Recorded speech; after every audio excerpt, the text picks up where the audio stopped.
Hey guys, this is Tyler at RC Madness. Today I'm going to be showing you how to do a quick install on the DBXL BL5 conversion.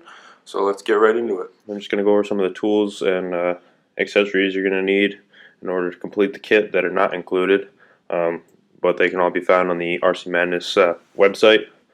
So first we're going to just need some regular blue Loctite. This is going to be for your pinion gear so it doesn't come flying off on you. Some Allen wrenches.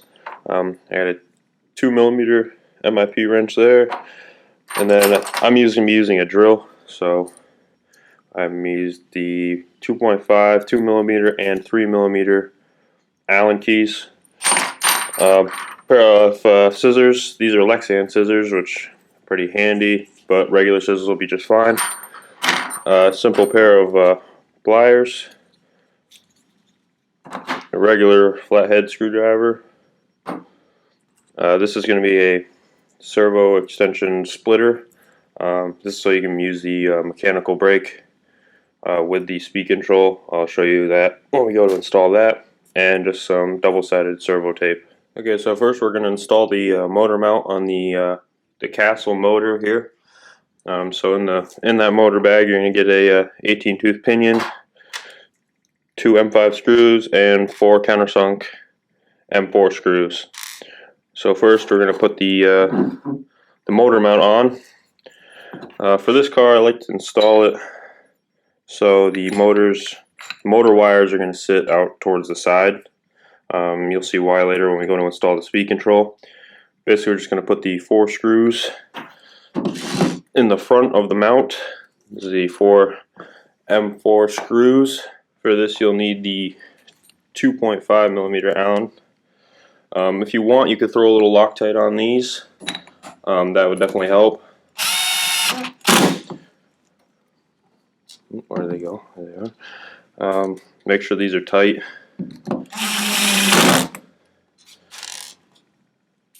Not to strip out the motor.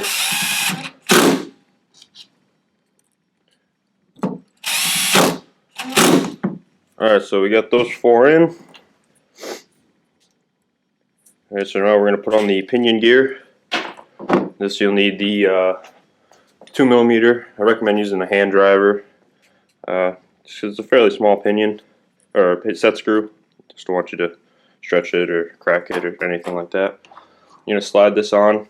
You're going to put it back as far as you can, because when we go to put it in the car later, the motor, we made it so the pinion sits as far down on the shaft as we can. This keeps the motor shaft from snapping on you. You can put a decent amount of Loctite on this. If you do have trouble in the future with the pinion coming off, you can put some Loctite right on the shaft of the motor. We found that helps. But for now we're just going to put this, start the set screw. I'm just going to slide the pinion as far back as you can. Tighten down pretty good. It's on there pretty good. See how far back it is. It's the 18 included pinion. And that's pretty much it for that. You're going to want to let that set up and dry. Just read the instructions on the bottle to tell you what the cure time is on the Loctite. This is the Protect Blue Loctite, available on our website. Alright, so now we're going to have to put the motor in the vehicle. So this is where you're going to use your 2 M5 screws with a 3mm socket on them. We're just going to put this to the side, bring the truck over. So for the truck you're going to use the pre-existing motor mount holes. They are oblong so you can adjust the gear mesh. So you're going to go set the motor in. And you're going to have to get your 2.5mm Allen, or excuse me, 3mm.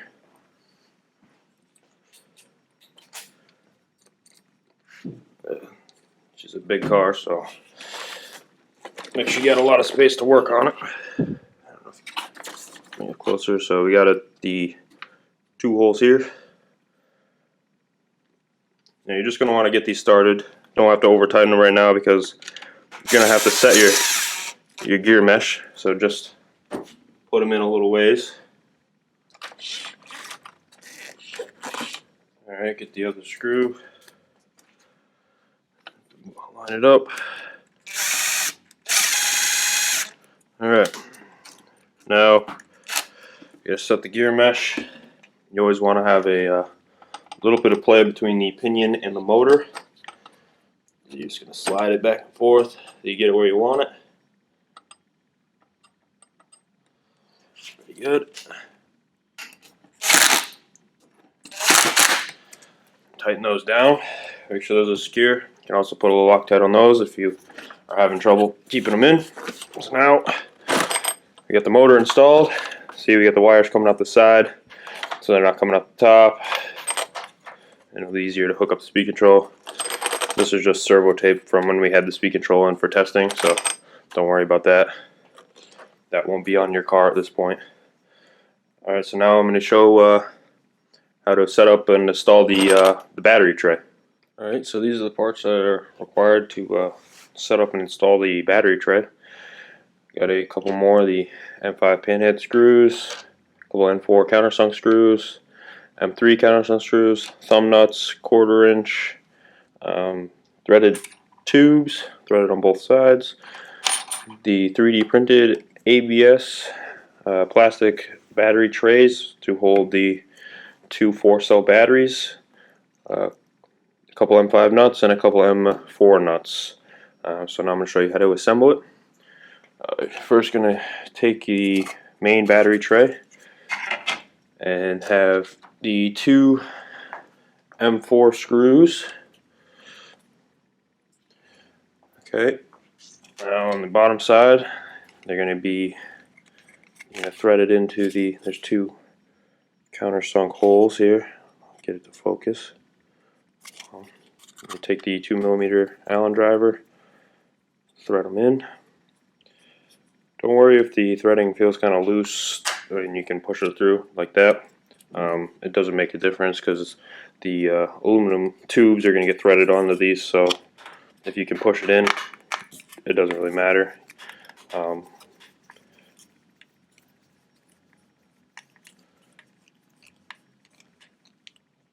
Alright. Thread the aluminum tube on there. Just hand tight, it's fine. And then take the 2mm Allen driver, tighten it down, just like that. Do that on both sides.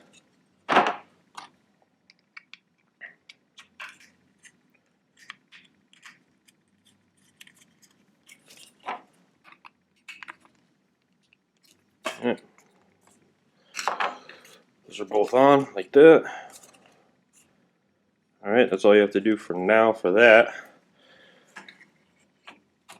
These 2 we'll put on when we put the battery in. What you can do now if you want is take the 2 M3 rub screws, and these you can just hand tighten in.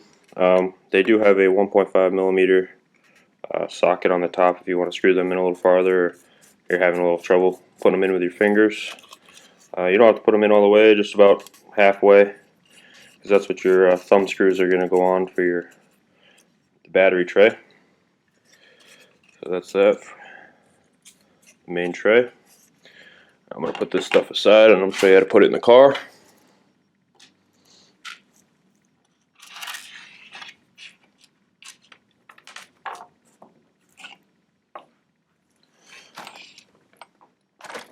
Alright, so the battery tray is going to go behind the motor. So you're going to get your, it's going to sit in here just like this. Use the original holes in the car. You can kind of set it in. It might stick in without any screws in it or anything right now. I'm just going to flip it up. You will have to take out the 2 screws that hold the guard on. We're just going to replace them with longer ones with a nut to hold the battery tray on. So we'll put those ones in first. Those are the M4 countersunk screws with a 2.5 socket on them. Let me give my 2.5. They also have a nut on the opposite side, so if you want to hold the nut while you screw it in, you might have to hold it with a pair of pliers. I'm just going to do hand tight for now.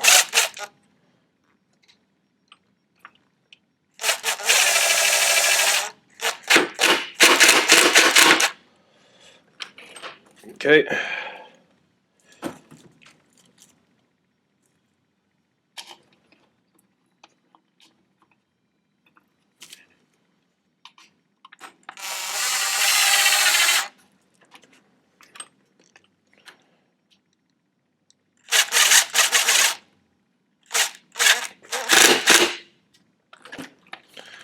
That.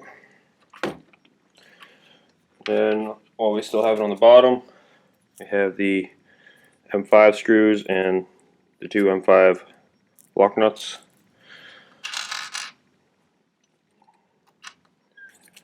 They go in the motor mount holes. Oh, this is a 3mm.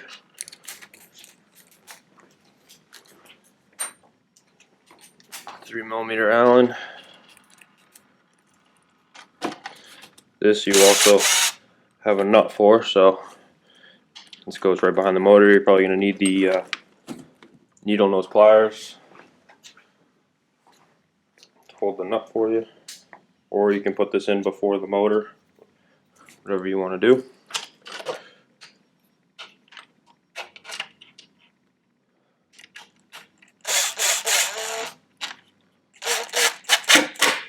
Putting that down.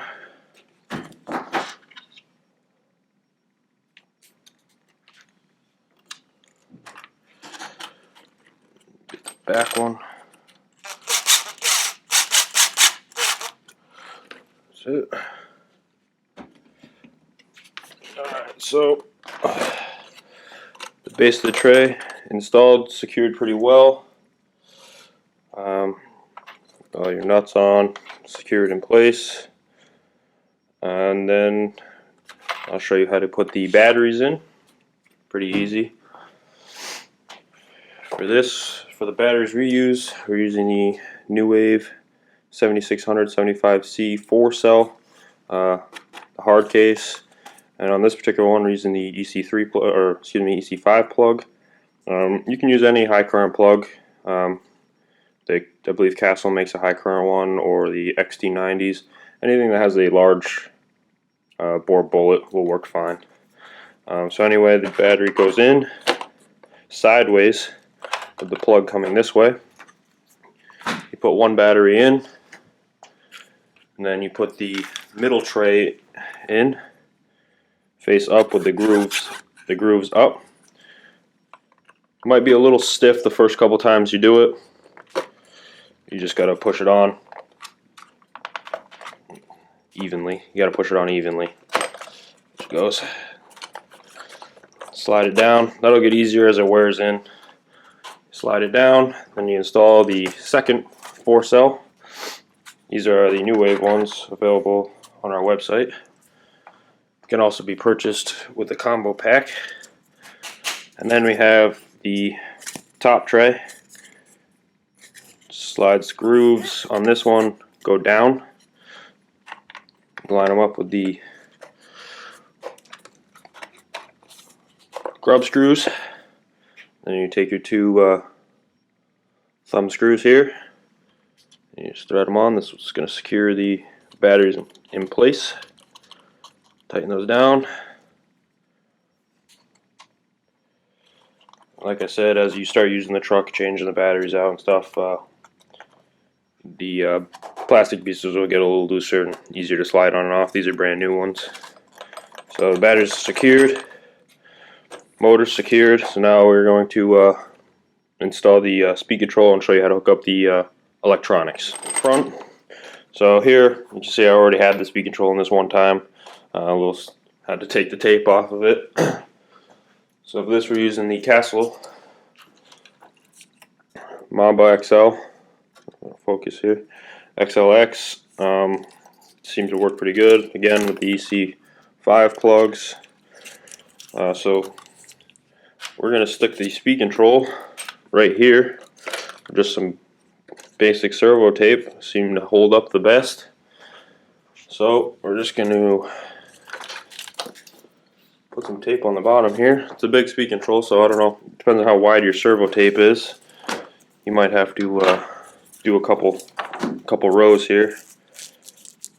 I'm just using a basic black servo tape. If you want to double it up, it's not a bad idea. I'm just going to do a single layer. Just cover the whole bottom of it there. Just shave off the rest. And do one more strip here to get full coverage.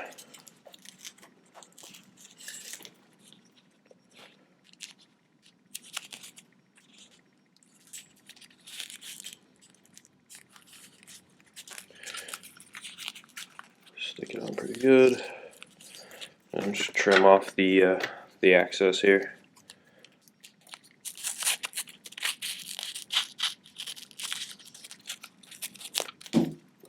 There it goes. All right, we got our servo tape.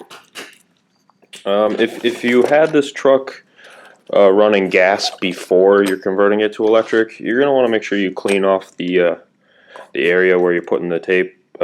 Use any like alcohol or nitro clean or something. You just want to make sure there's no dirt or oil left on here, otherwise your tape is not going to stick very well and your speed control is going to come flying out. But if it's brand new, don't worry about it. I'm just going to peel the tape off, the backing off the tape. It'll be tricky sometimes.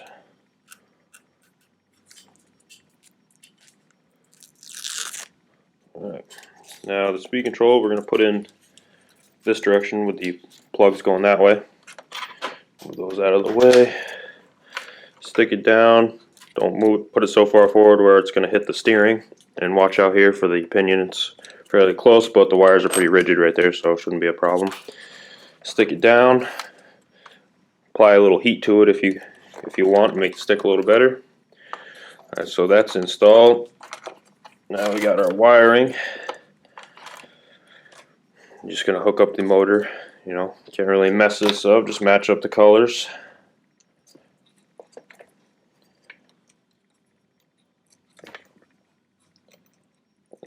That's that. And now you see why we put the wires coming out sideways, just keeps the wires over here. It wouldn't make a difference if you had them coming out the top, it would just go over like that, but I just prefer it like that, it looks a little cleaner.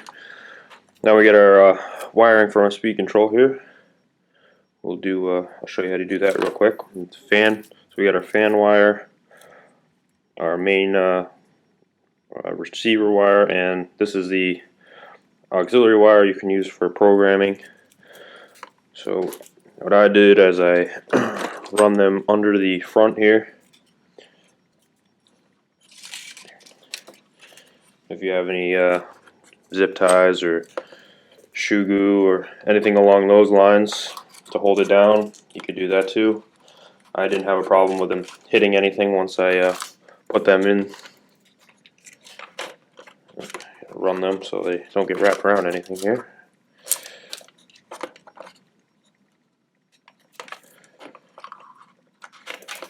Alright, underneath the front brace, underneath the drive shaft, like that. And so you could, you know, zip tie them to the chassis brace. Just make sure they don't get too close to the pinion here. And the center drive shaft. Alright, so we got those run under. You're going to want to pull these two covers off. This was from the gas setup where you would put your receiver pack, but it's just going to be an empty box now. It's where I put all my wiring. So where I removed the on-off switches where we're going to run the wires in. So you can use the stock radio with this setup, or the or if you have an upgraded radio, either will work. Just need to have at least a 3-channel radio for this, because of the main power here for your fan you're going to want. There's also not shown in this video, there's a fan that goes on the motor that comes with the Castle combo pack. I don't have it on here right now, but that just sticks on zip ties, and you can run the fan wires the same way we're running these wires here. Just goes into another empty port. So we got our auxiliary wire run in. I'm just running the fan wire in. A little bit tricky. You got to tuck it up through the where the switch was. This might be helpful if you have a pair of small needle-nose pliers. So we run those through there. Now we got our 3 wires coming into our receiver box. We're going to plug them into the receiver. Now we're going to need that splitter I showed you in the beginning. Any regular servo splitter will work. Just a basic one. This is so we can run our mechanical brakes still, because the mechanical brakes has dual disc brakes on it, is still a lot more stopping power than the motor can supply. And also, by not running brakes with the motor, it's going to save us a lot on heat and strain on the motor. And it's also adjustable from front to back, so you can have more front brake bias. It's just a little easier on the electronics. So we're going to take the extension and plug that into the throttle port. Or negative, black or brown, always to the outside of the receiver. Let me zoom in a little bit for you. So it's just a regular SR310 that comes with the buggy. So now we have our splitter. Now we take the main signal wire for the speed control, which is the brown, red, and orange one. I'm going to plug that into the splitter. And the auxiliary is not going to go in the splitter. The auxiliary I'm just going to plug into the auxiliary port here on the speed control. That's just for programming if you don't want to unplug anything there. The instructions do say to plug it in though. Then this is just your fan. I'm just going to plug that into the bind port. So see, we got a full receiver here, so that's why you're going to want at least 4 ports on your receiver. Then we got our splitter still with one open. We're going to take our the brake servo and plug that in. And that's it. That's all hooked up. Now you just got to tuck all these wires back in. What I did is I try to get them all coming off the speed control here, and then try to tuck them in that open receiver box for the receiver pack for the gas car, because we're no longer going to need that.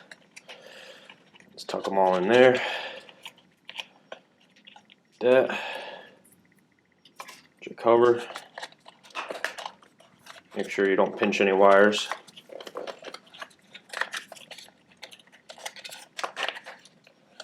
That's that. So that's all hooked up. Make sure you don't get your antenna away there. Okay. So that's all hooked up.